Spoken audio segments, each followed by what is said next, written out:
resaka satria raha lava ny lahatra veriny soa ary raha lava ny ahatra veriny soa fa ireto artista ireto kosa reto mpanatalety reto zay avy aty a Madagasikara dia manany maha-izy azy ka hoy zay aminareo hoe ny masonao ka ijery sofina anao ka eny raha mikasika ny lamba boriny ary raha mitomany aty vidian'ofo fa raha ny matavy ny tsidy menaka ny vavan'ireo mpanatalety reo ngamba no aron'ny sasany misaotra tomboko lahy misaotra tomboko vavy.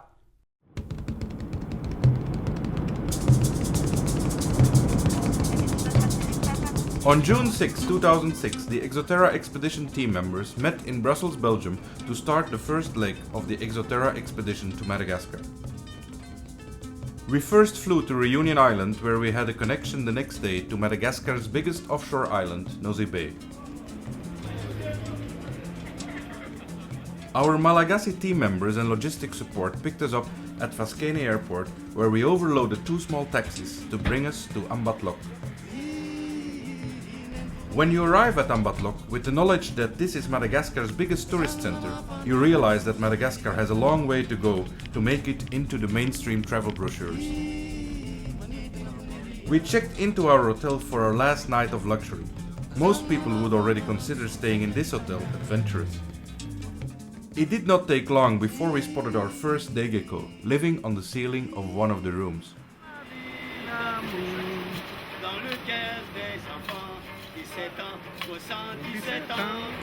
The hotel is located right on the beach where many locals changed profession when the first tourists arrived. Before, Ambalha was a typical Malagasy fishing village. The many boats passing by prove that fishing is still the main source of income. Many try to sell their catch to local restaurants or trade it for other necessities.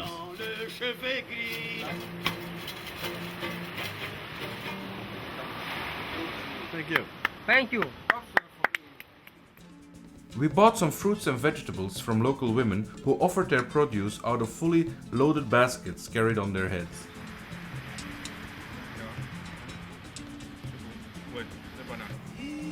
Later that night, we met with Monsieur Nazer, the chief of our local logistics team. He is very respected and set us up with his boat and a 60 horsepower engine. We explained our plans and calculated how much fuel we should take with us. Tired from a long trip, we were happy that the sun set around 6 at night. Not much later, we all went to bed. The next morning after an early rise, we loaded the boat and sailed to our first research location, Nosy Komba.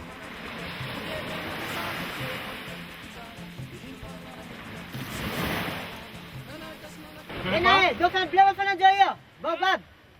Dauphin bleu, hôtel.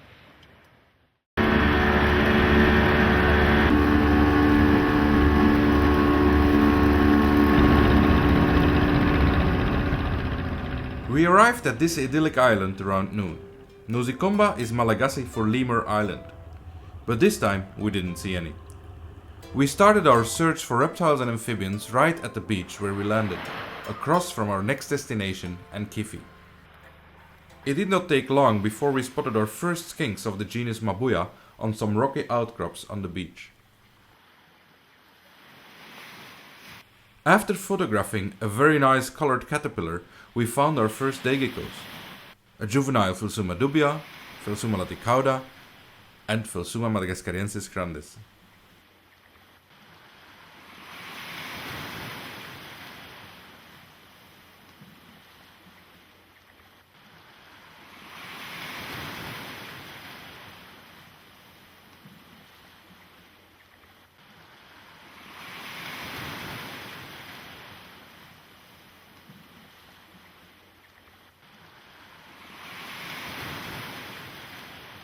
A short search in a nearby bamboo patch, where we hoped to find Phelsuma saipi and Phelsuma clemeri, did not reveal anything. On our way back to the boat, we spotted a panther chameleon, Furcifer pardalis.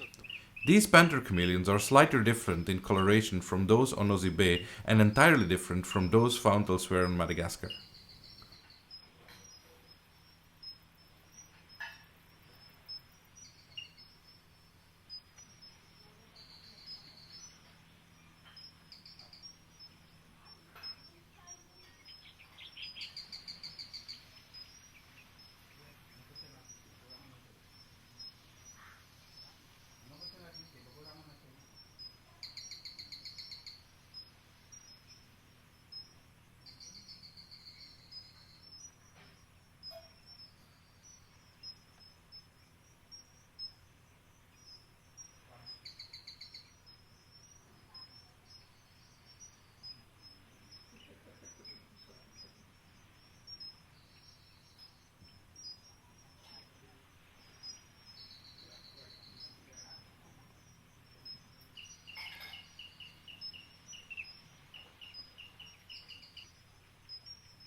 Our next destination is the Ankifi Peninsula, situated in the Sambirano Delta and probably the terra typica of Phelsuma clemeri.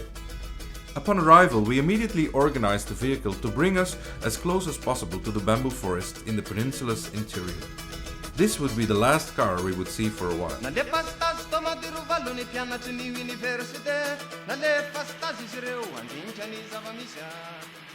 The first day gecko we discovered was Phelsuma saipi, who normally shares its habitat with Phelsuma clemeri.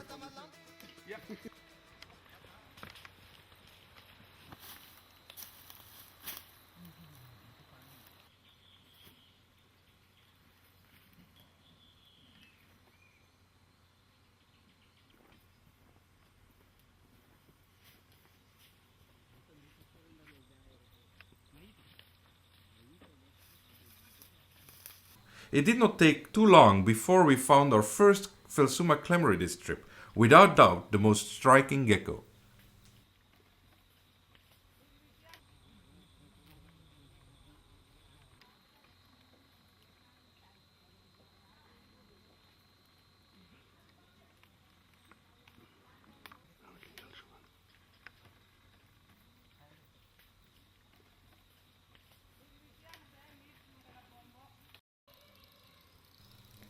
Another species of day gecko present in these bamboo forests is Phelsuma laticauda.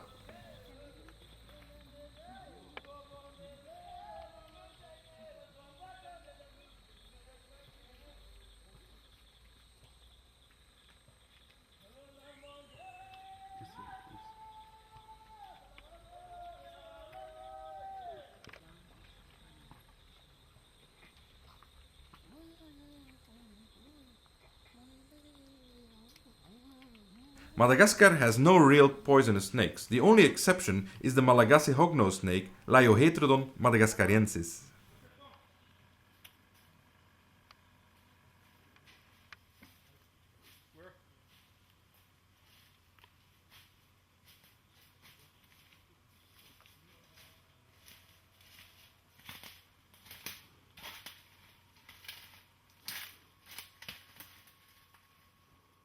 While measuring one of these large snakes, team member Achim called for help, since he spotted another Phelsuma clemeri nearby. We had to temporarily put the snake in a backpack. Kom maar. Here, you want to hold him? No choice. Make sure Achim knows.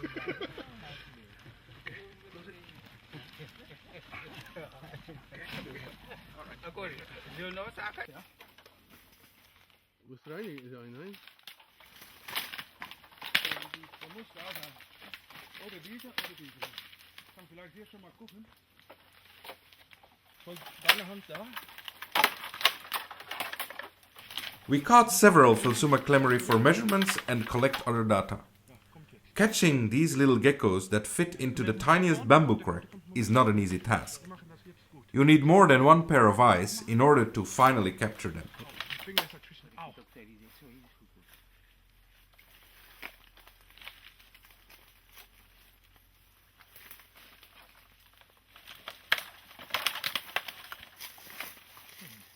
Hier an der Obenseite. Ah ja.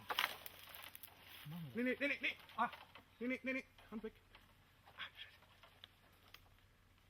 Ja, du hast es. Ja, das ist shit, okay. Ja, Ile. Ja. Andere Seite. Unten. Ja. Da kommt er hoch. Ja.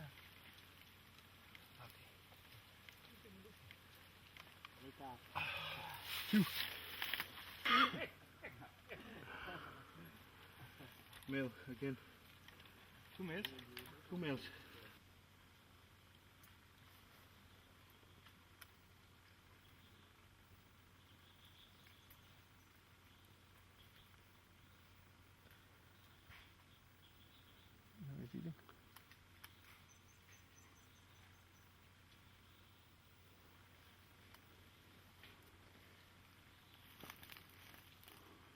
It was remarkable how many species of one genus occurred in this area.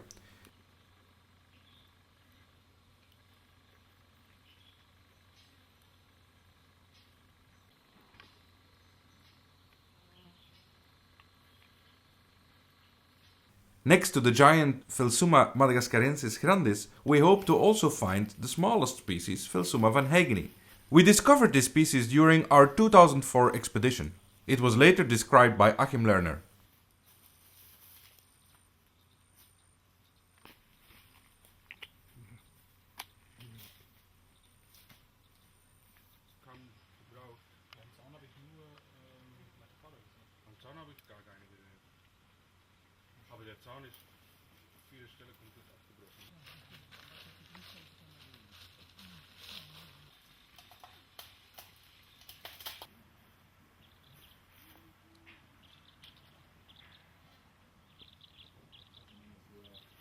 When exploring the nearby forest, we encountered the largest chameleon of Madagascar, Furcifer ustaleti. The body of this animal had the size of an underarm.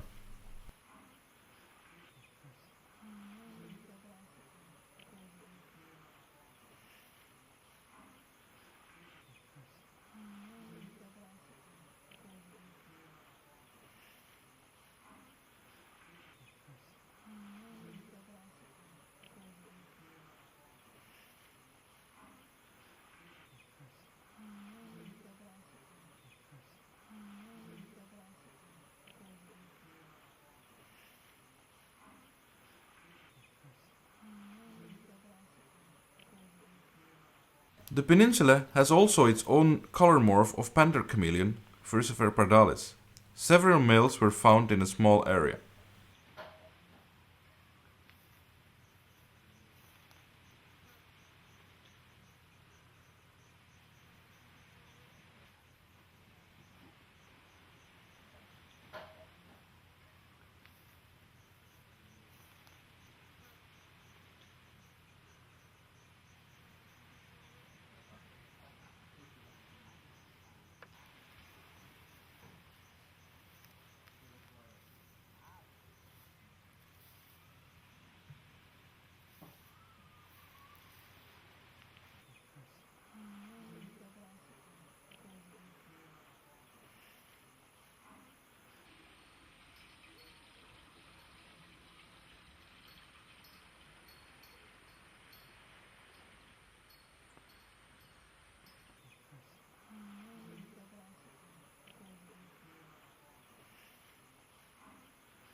When we approached the shoreline where our boat was waiting, a group of dolphins passed very close by. We sailed to our next destination, Aopo, where we just spent the night, to then continue to Bizavna.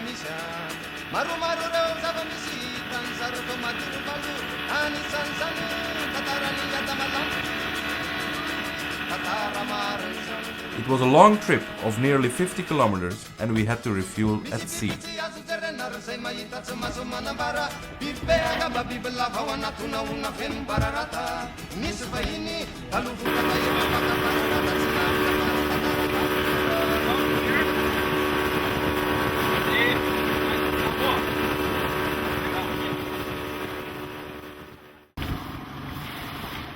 We arrived late afternoon near the small village of Aopo on a several kilometer long stretch of pristine beach with the lowland forest immediately behind it. We set up camp right on the beach to enjoy the cooler sea breeze and made a huge campfire to keep mosquitoes and bush pigs out of our campsite.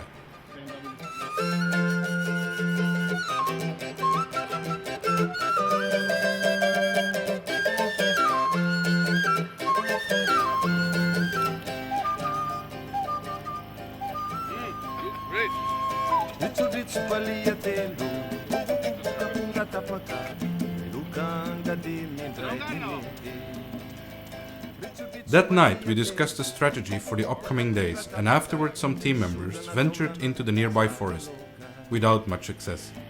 Not more than today. The next morning, even before sunrise, we immediately prepared our boat trip to Bizavna in the south of the Ankifi Peninsula.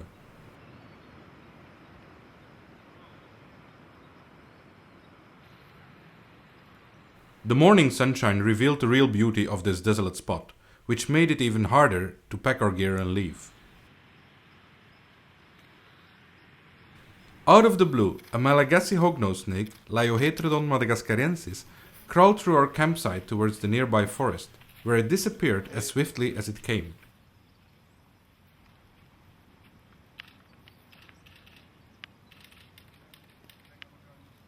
Maybe someone could do this one.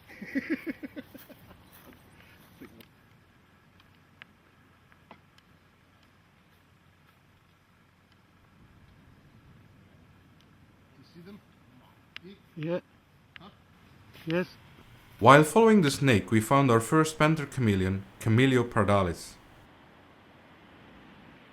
Could be female. Beyond everyone's expectation, it was the much talked about pink panther, a color morph only known from near Ankarami, south of Ambanj. It was a young male that did not have the splendid pinkish-red adult coloration yet. With this find, we extended the known distribution range of this race of panther chameleon considerably. It now is certain that it occurs on the entire Aopo Peninsula.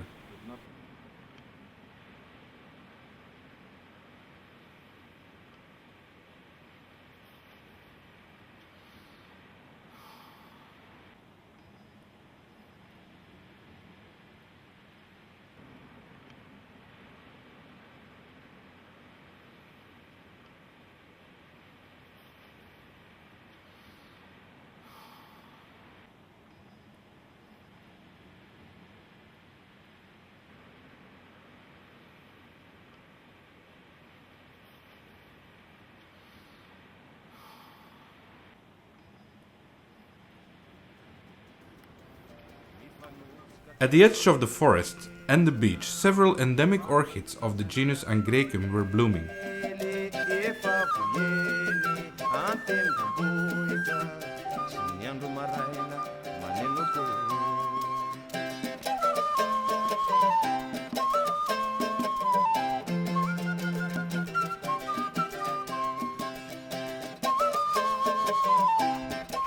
It was a very interesting spot that we sadly had to leave to make it in time for Bizavna.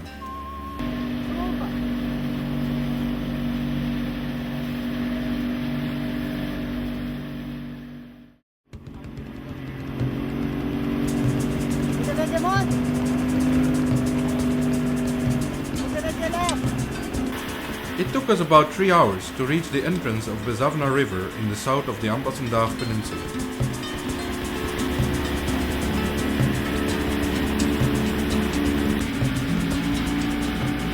After we found the right river mouth, we went as far as possible upriver through dense mangrove forests until there was not enough water to support our boat. The villagers who were curious what these vaza, Malagasy for white people, were up to came to greet us.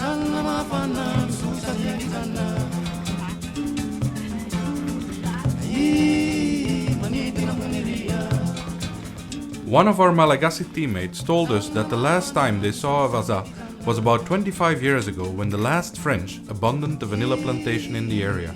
Most under 25 thus never saw any white people. After we erected our tents, we discussed the program for the next days, since we planned to stay in this area for several days.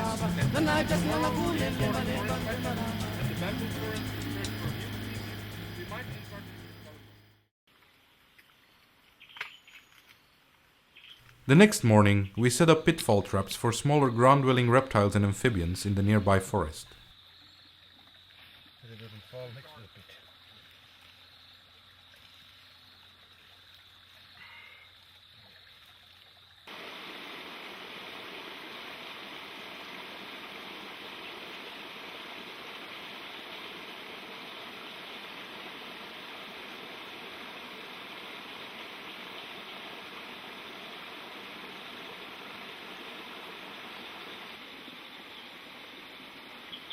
Immediately upon entering the bamboo forest surrounding our camp, we found Phelsuma vanheygeni. We discovered this species during the previous Exo Terra expedition in 2004, and it was given my last name. Not at the beginning. The gecko was 1 centimeter under a cicada-like insect, as if it was waiting for it to move. A little further, we also discovered a Phelsuma saipi with the same behavior, positioned right under another type of insect.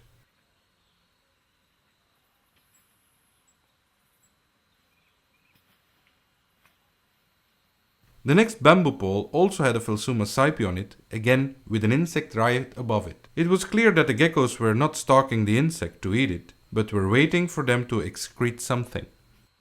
Also, Phelsuma clemery was found exactly underneath an insect.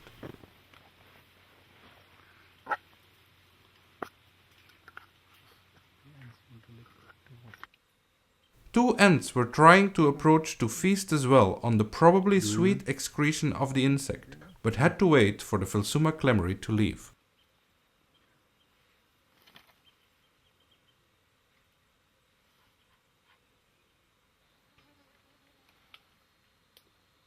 Next to the day geckos of the genus Phelsuma, we also encountered several unknown Ligodactylus species.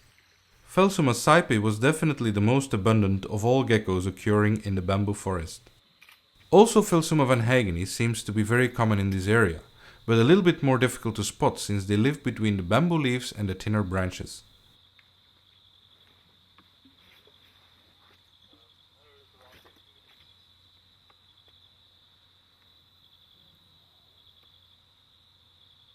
One bamboo is usually the territory of a pair. During the day they move through the denser upper part of the bamboo and venture only seldom on the thicker pole. You feel me? They probably sleep in the dense leaves during the night.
We also scanned the forest near the campsite for chameleons.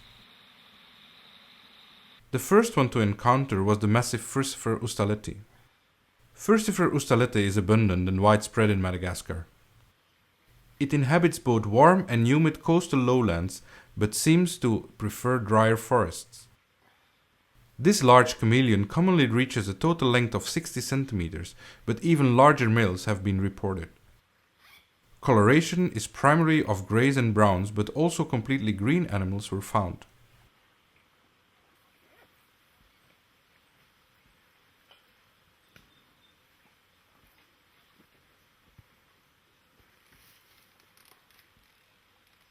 Females tend to be slightly more colorful than males, to be somewhat slimmer and slightly smaller.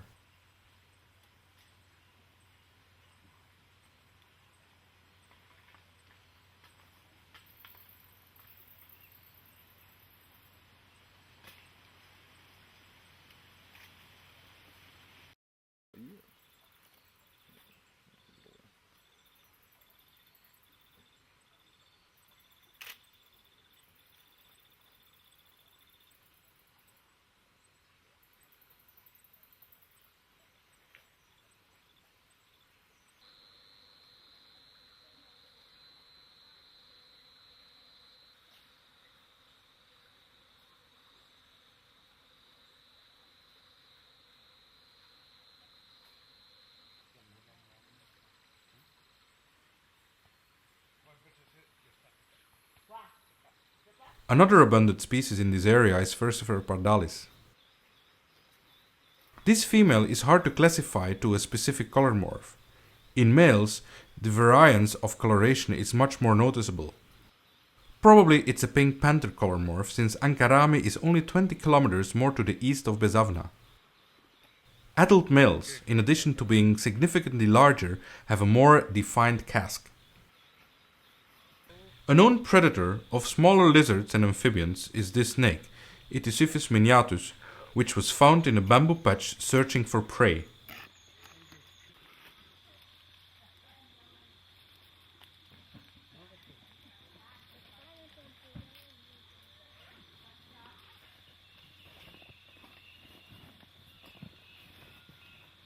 Also, caterpillars and spiders come in a variety of colors and sizes.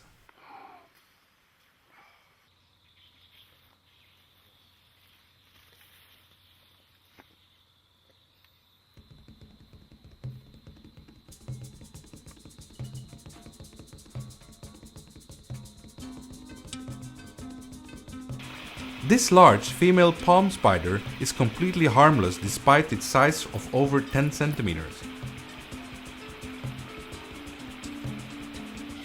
We could smell the scent of delicious food while heading back to our camp. Nazir was already preparing a great dinner. He was able to get some potatoes in the village and was making potato fries. The ever-present and curious villagers watched their version of Emerald live. The chef de village, or village chief, joined us for dinner that afternoon and listened in how we prepared for the next day. After sunset, we looked again for everything that crept, leaped and crawled. The first creature to catch our attention was a colossal spider waiting for an insect to make a mistake. Suddenly it moved down its giant web to check out the vibrations it had felt. It was another spider that never will make the same mistake again.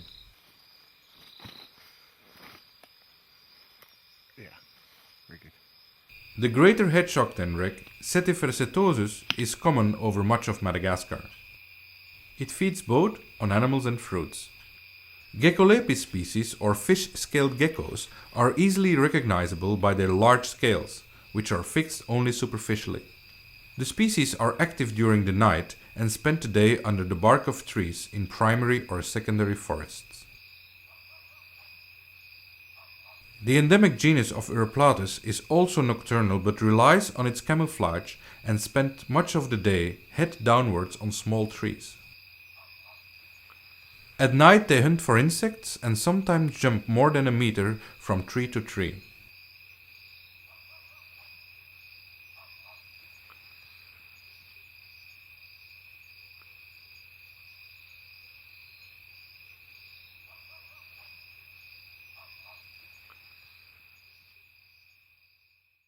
We prepared now to head back to the river where our boat was waiting.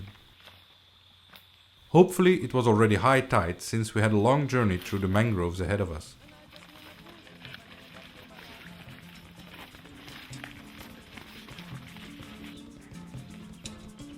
We were accompanied by some villagers who all came to the riverbank to say goodbye.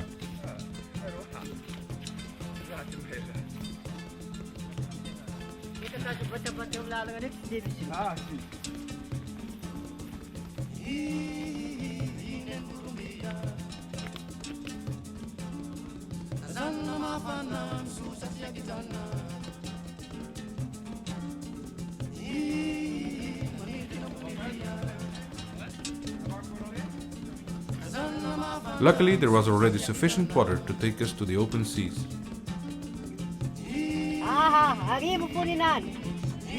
The high tide covered many sandbanks and mangrove scrubs, so we relied on local fishermen to guide us through this underwater labyrinth.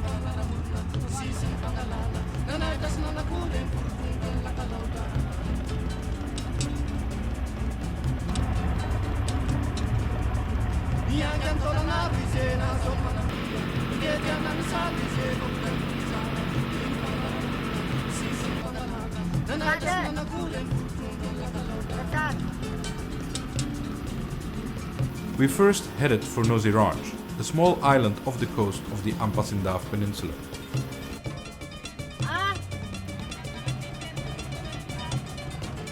Makrati. Tamboa loyo. Sis tamboa kalwa papa. Ya, merci. Follow sa farag. Ya, merci.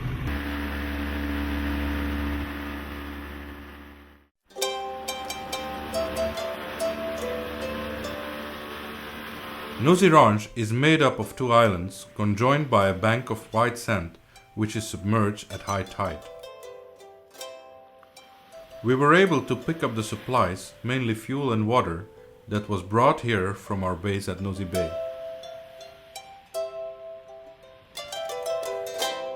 On the island we spotted a Madagascar cockle, Cetropus tulu, that we also had observed in the several bamboo forests on the Ankifi Peninsula. It was eating a Phelsuma laticauda, which confirmed our suspicion that this bird is a major Phelsuma predator.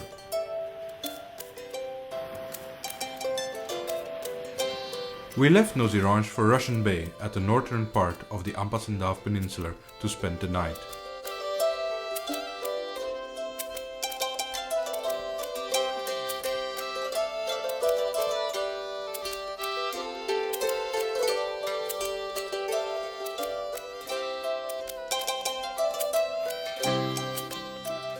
The bay's name dates back to an incident in 1905 during the Russian-Japanese War.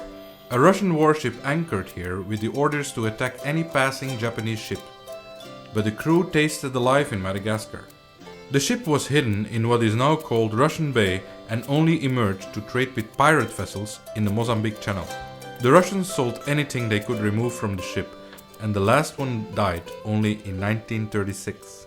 The remains of the wreck can still be seen at low tide.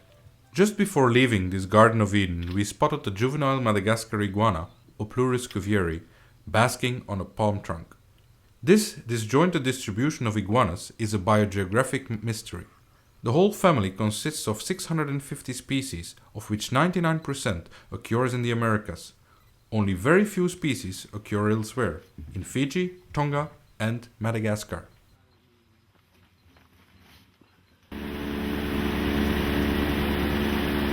We now set course to Ambalha, one of the major villages on the eastern side of the Ankifi Peninsula. After several kilometers upstream, we had to leave the boat behind. Unfortunately, it was low tide in the meantime and we had to walk the last couple of kilometers.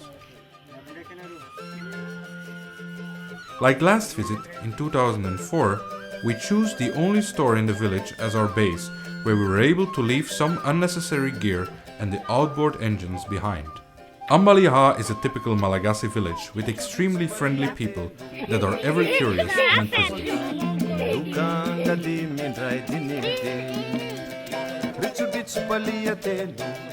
I showed one of the girls in the village pictures on my iPod from her father that I took in 2004 when he went into the forest with us. Needless to say, the entire village were amazed to see some of the villagers on this little iPod screen.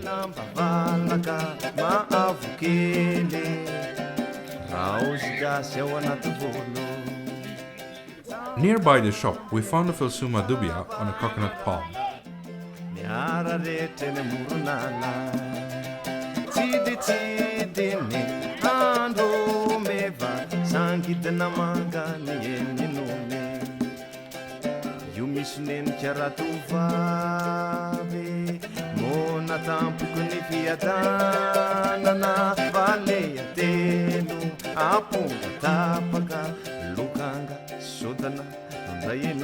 The views were spectacular.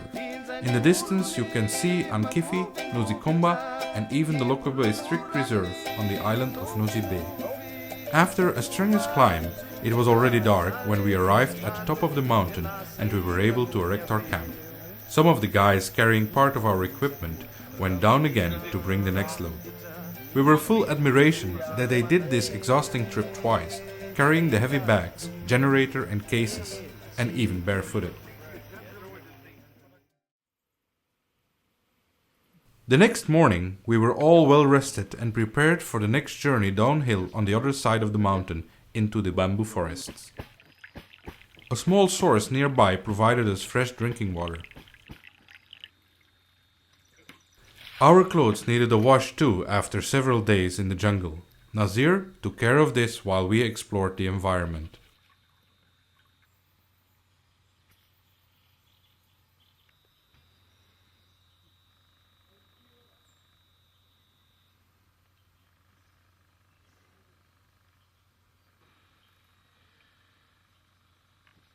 On the way down we met many people, all carrying something.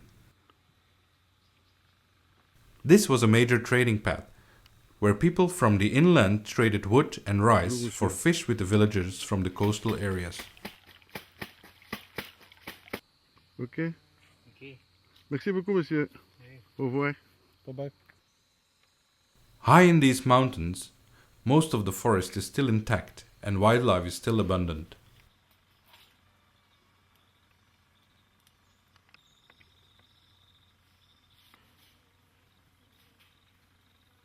This Madagascar plated lizard, Zonosaurus madagascariensis, is very common on the peninsula.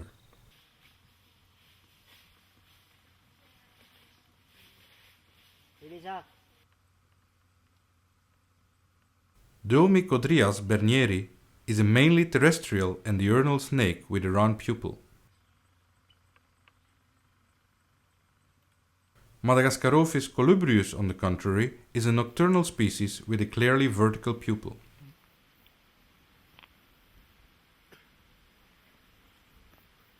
This species of the genus Madagascarophis are among the most common Malagasy snakes. Okay, it's very good like this. They are mostly terrestrial, but can often be found climbing. Frogs, skink, geckos, chameleons and also snakes and birds are among the prey items. Uroplatus henkeli is actually widespread, although generally have fragmented ranges. They are nocturnal and found in a range of forest habitats.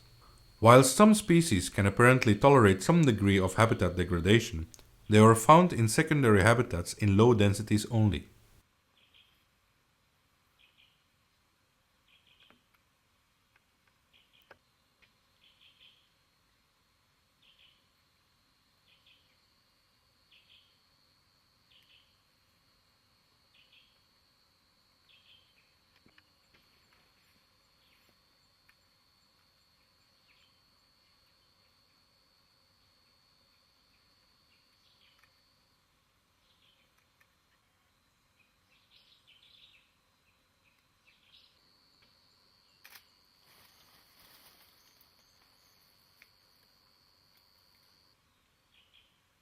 In the internal bamboo forests of the Ambalha Peninsula, Phelsuma vanheygeni is very common. It shares its habitat with Phelsuma clemeri, Phelsuma saipi, Phelsuma laticauda and the bigger Phelsuma madagascariensis grandis. Phelsuma vanheygeni is one of the smaller gecko species that is well adapted to the life in bamboo. It is taxonomically isolated and has no closely related species within the genus.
The coloration of Furcifer pardalis males is quite variable. The typical color morph on the Ambalha Peninsula, the pink panther, is also found here. Spectacular color variations and subtle shape variations in males of specific populations have been used to differentiate areas of origin. Subspecies have not been formally defined, but more detailed study, including genetic variation, may reveal distinct populations in the near future.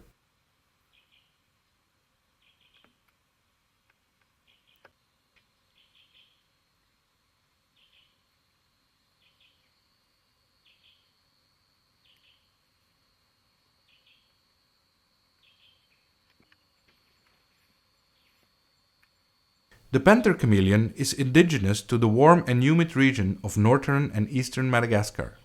It is one of the most common species on the island.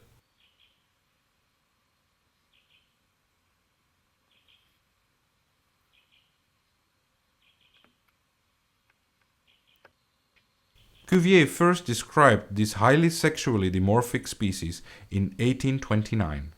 The larger mature males can reach a total body length of up to 50 centimeters.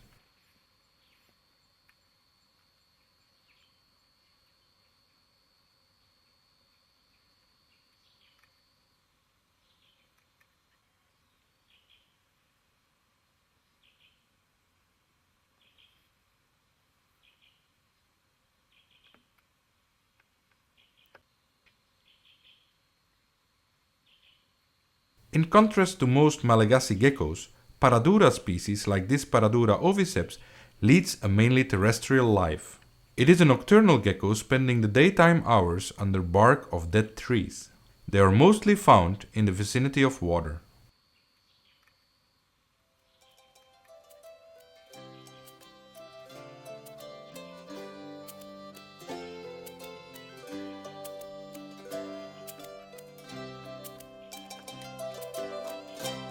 We enjoyed a fine meal after our climb back to the camp. Again, villagers from both sides of the mountain joined us.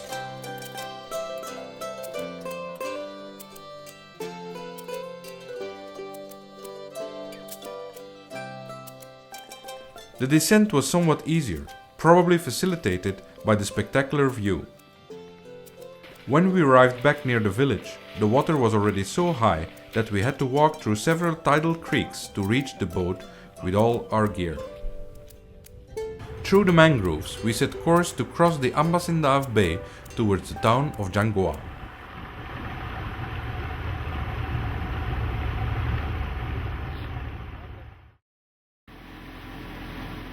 When we arrived at the Djangoa River, the water was already withdrawing rapidly, making it difficult to go upstream. Finally, we stranded at Djangoa town, where the Route Nationale 6, one of Madagascar's main roads, crosses the Djangoa River.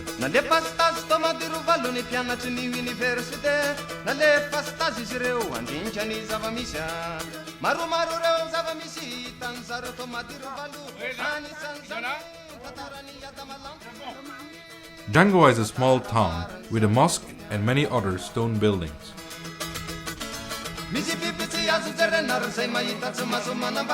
There are many smaller shops and it is full of life, but unfortunately no electricity.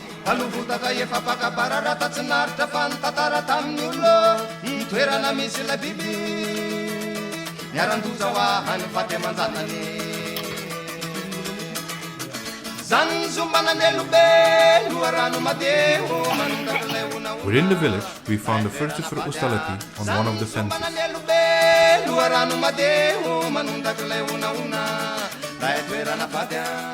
People are, as everywhere in Madagascar, helpful and friendly. One family invited us to see their tamed pet black lemur. Somewhat sad, but apparently the animal, a Yulemur macaco, was well taken care of.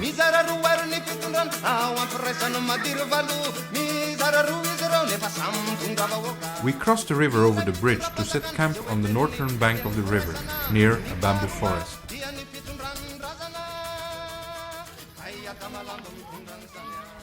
On the riverbank, we found the juvenile mud turtle, Pelusios castanoides.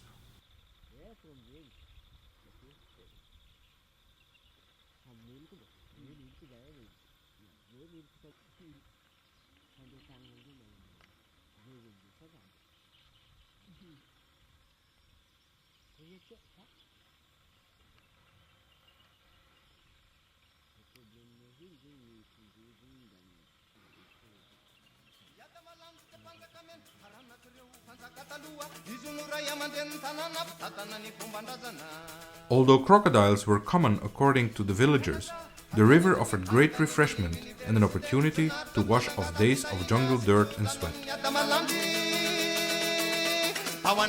This campsite was definitely the best so far.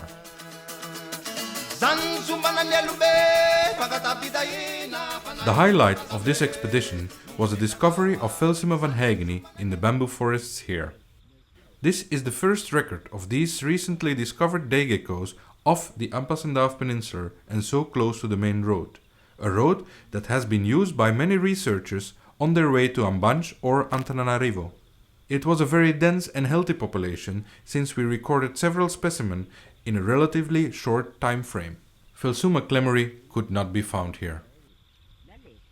Near the campsite, another Furcifer pardalis was sighted, and again it was a pink panther, or Ankarami morph. The original location of this color morph, Ankarami, is just 30 kilometers further to the south on this RN6. Only one young male was found.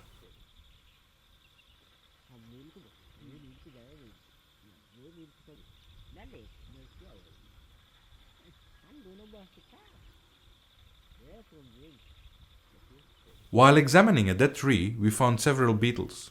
Two of them were a pair of mating mango tree borers, Batocera rufimaculata. These beetles are considered a pest in many tropical countries since they lay their eggs in fruit trees like mango trees. The damage is caused by the grub of this beetle as it feeds inside the stems, boring upwards, resulting in drying of branches.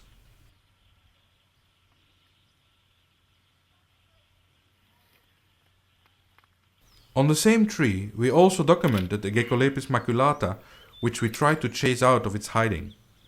While loading our equipment on the boat, a Zonosaurus laticaudatus was basking on the riverbank.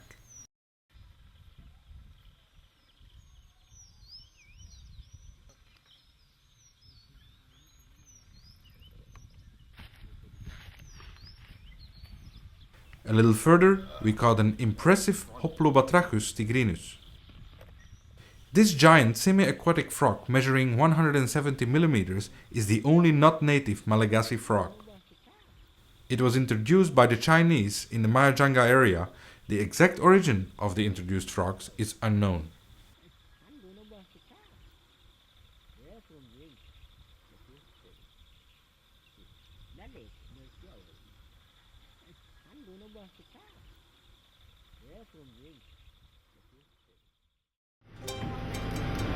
We sailed back to Nosy Bay, where we took a flight the next morning to Mayotte, one of the Comoro Islands.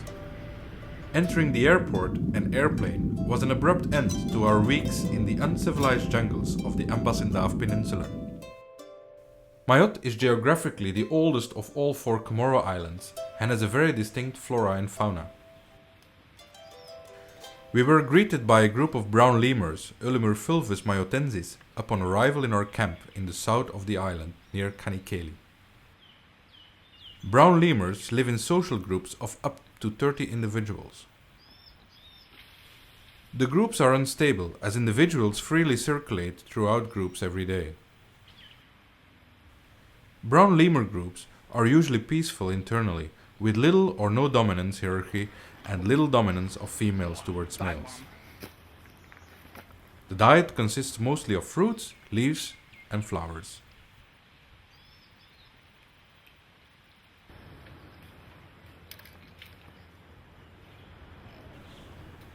Soon we found ourselves again in the bamboo forests, looking for 2 of the endemic species of Phelsuma living in this type of habitat.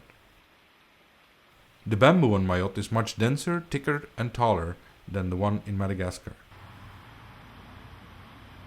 After a thorough search, we discovered a young Phelsuma venigra pastori male. Phelsuma venigra pastori can be recognized by the blue spot in the neck.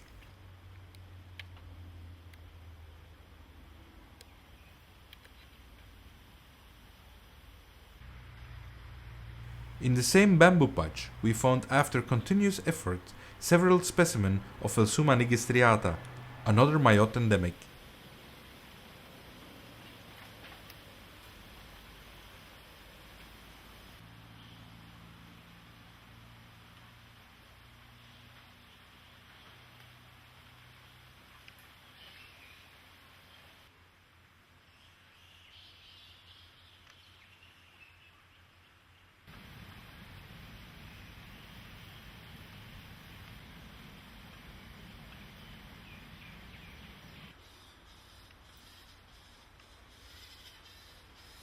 Mayotte is one of the few islands outside Madagascar where also Phelsuma laticauda occurs. There are no morphological differences with the animals of Nosy Bay and the Ankifi Peninsula. Pteropus seychellensis comorensis is a native fruit bat that usually roosts in groups but forages for fruits individually. The fruit bats on Mayotte are becoming very rare.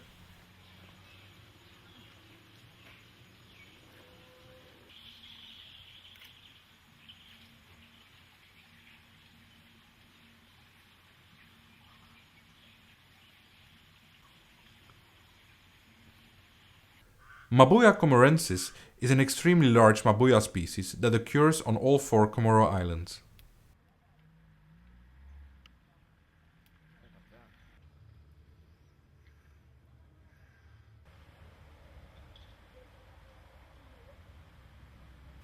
Phelsuma poleni belongs to the smaller chameleon species and is closely related to the other Comoro species Phelsuma cephalolepis and the Malagasy species Phelsuma pardalis.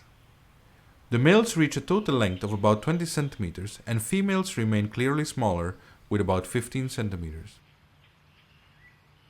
Females are often more colorful, but also their basis coloration is green. The animals are extremely aggressive towards other chameleons.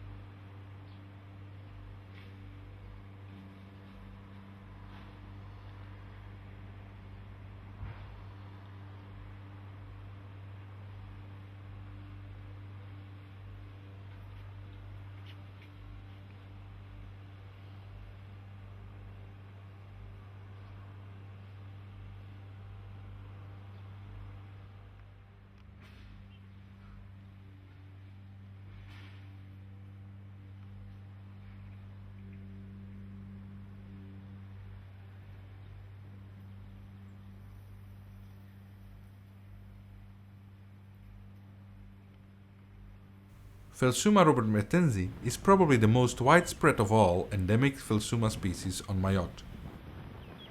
Phelsuma robertmertensi occurs mostly on leaf trees, like in the many citrus plantations and along streams where line fragments of indigenous forests can be found.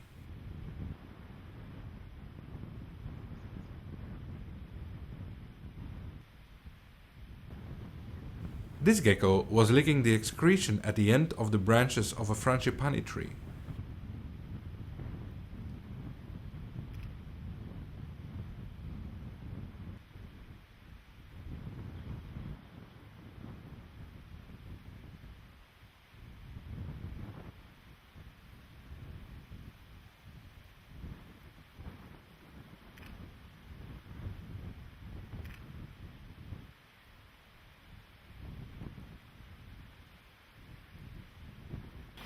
During daytime, the animals can often be found basking on sun-exposed tree trunks. Several males and females can be found on one tree, depending on the size of the tree.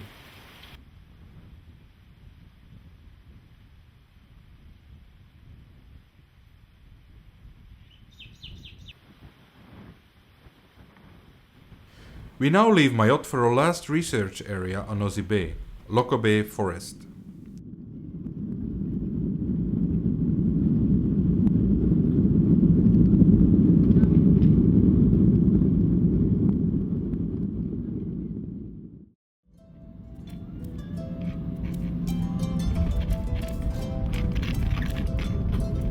After an hour's flight, we arrive back on Nosy Bay Island, where we immediately head for Loco Bay Forest on the southeastern tip of the island. Loco Bay is a strict nature reserve that enjoys the highest grade of protection. We entered the forest from the eastern side, an area that is only accessible by boat. Finally, we found our first Madagascar ground boa, Acrantophis madagascariensis.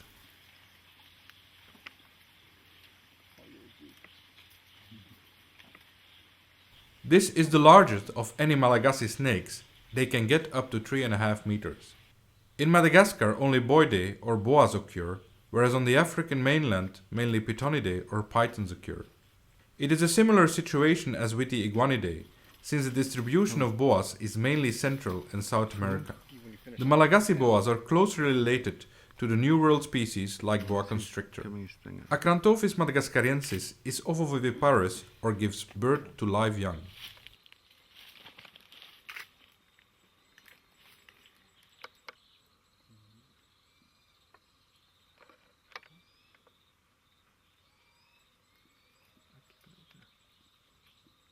Fantastic.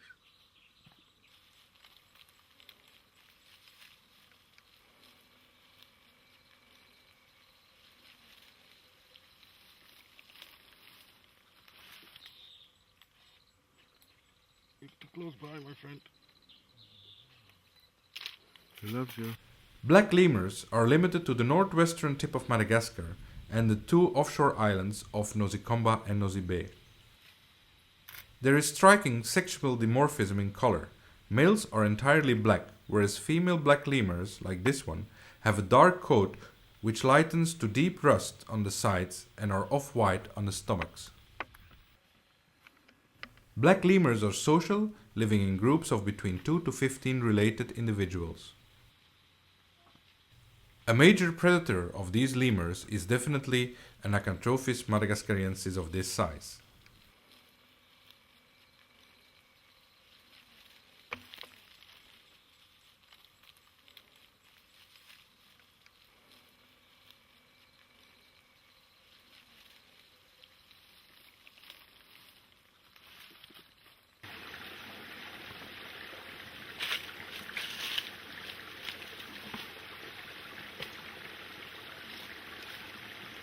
Zonosaurus rufipes is only known from the Sambirano forest regions. It is a typical forest species that is often found near brooks and small rivers in the Loco Bay forest.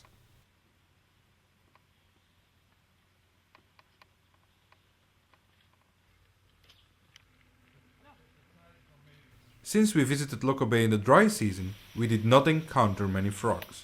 One of the few was this boofy species near a small stream.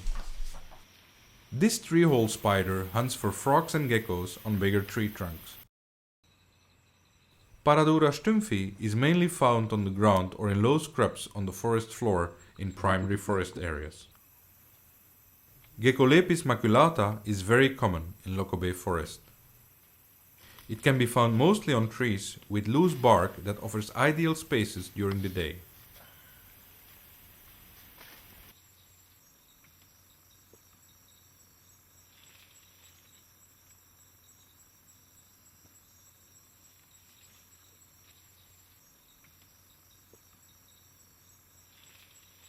The park is bordered by a pristine beach in the extreme south of Nosy Bay Island.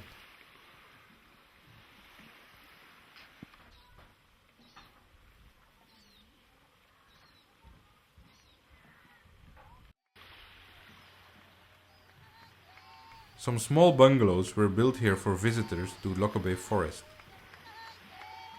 It was the ideal spot to recharge the batteries after the extensive research weeks in the Malagasy jungle. This expedition answered many questions when it comes to the behavior and ecology of many reptile and amphibian species. Many, however, are left unanswered, so further research is necessary. We'll be back.